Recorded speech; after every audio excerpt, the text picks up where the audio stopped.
Nagpasalawa si TikTok ang limatanan ka Indian targets ang nasapuan nini sa barangay Blumentritt, Murcia, sa Pebrero 24. Nangin kritikal ang kabuisin ni rason nga ginpaidalom sa operasyon tubtob na ka-recover.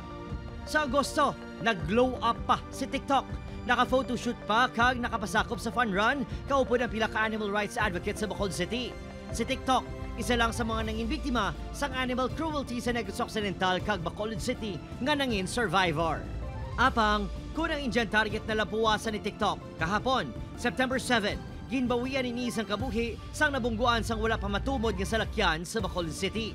Suno sa Animal Rescue Group nga nagakustodiya sa ido, temporaryo inigigintugyan sa isa sa mga volunteer.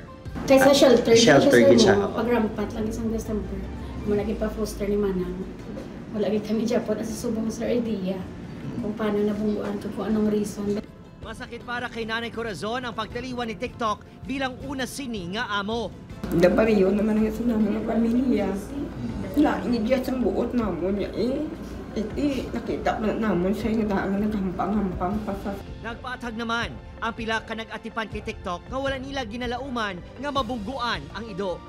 To appeal to people nga kung sino man ang may idea or kung sino man ang nakabunggo na may nabungguan ka mo nga ido, please come forward. But we hope and pray nga someone will come forward.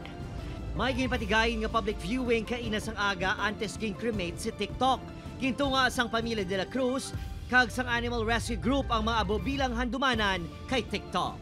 Opon, Kiril Gisilio, Adrian Pretos, 1 Western Visayas.